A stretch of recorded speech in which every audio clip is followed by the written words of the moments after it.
जिस तरह की नियुक्तियां डोनाल्ड ट्रंप कर रहे हैं, इसकी बात मैं पहले कर चुका हूं। उन नियुक्तियों से ही लग रहा है कि आने वाले समय में क्या होने वाला है। दूसरा, भारत विरोधी घोषित रूप से, आक्रामक रूप से कनाडा का प्रधानमंत्री जस्टिन ट्रूडो, इसने आरोप लगाया था अपनी संसद में कि भारत के एजेंट, भारत की एजेंसियां एक खालिस्तानी आतंकवादी की हत्या में शामिल थी। ये खालिस्तानियों को पनाह देता है, उनका संरक्षण करता है, उनको सिटीजनशिप देता है, उनको हर तरह की सुविधा देता है, उनकी फंडिंग करता है। ये सब ये लंबे समय से कर रहा है और इसको गलतफहमी हो गई थी कि ये बहुत बड़ा दुनिया का शक्तिशाली व्यक्ति है, कुछ भी कर सकता है, भारत जैसे देश को झुका सकता है, क्योंकि उसको भारत का केवल अतीत मालूम था, वर्तमान से उसका पाला नहीं पड़ा था।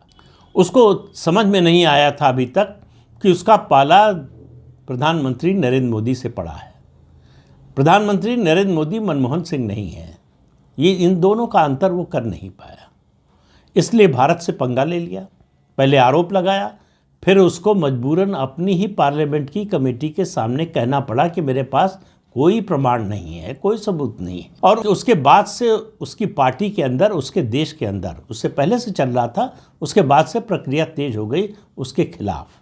उसकी डिप्टी प्राइम मिनिस्टर जो थी क्रिस्टिया फ्रीमैन, और वित्त मंत्री भी थी, उन्होंने इस्तीफा दे दिया मतभेद के चलते और जस्टिन ट्रूडो की नीतियों से असहमत होते हुए। उसके बाद उसकी स्थिति और खराब हो गई थी, आखिरकार उसको इस्तीफा देना पड़ा अपने पद से। इसी साल जो है कनाडा में प्रधानमंत्री पद का आम चुनाव होने वाला है। जस्टिन ट्रूडो सीट से बाहर हो गया। अब उसकी पार्टी तो उसे उम्मीदवार बनाने वाली नहीं है। सवाल यह है कि कौन अगला प्रधानमंत्री बनेगा। तो चर्चा में जो नाम सबसे ऊपर है वो क्रिस्टिया फ्रीमैन का ही है, जो डिप्टी प्राइम मिनिस्टर थी अभी तक।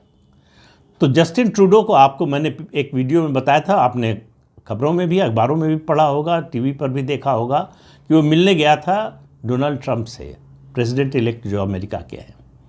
तो उन्होंने उसका मजाक उड़ाते हुए कहा था कि अगर अमेरिका जो टैक्स लगाने वाला है, टैरिफ लगाने वाला है, वो नहीं दे पा रहे हो तो अमेरिका का 51वां राज्य बन जाओ और तुम्हें गवर्नर बना देंगे।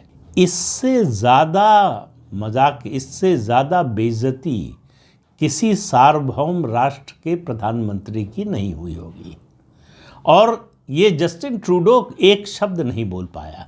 जो भारत पर झूठे आरोप लगा रहा था, वो डोनाल्ड ट्रंप ने जो कुछ कहा, जिस तरह से उसका अपमान किया, उसके जवाब में कुछ नहीं बोल पाया।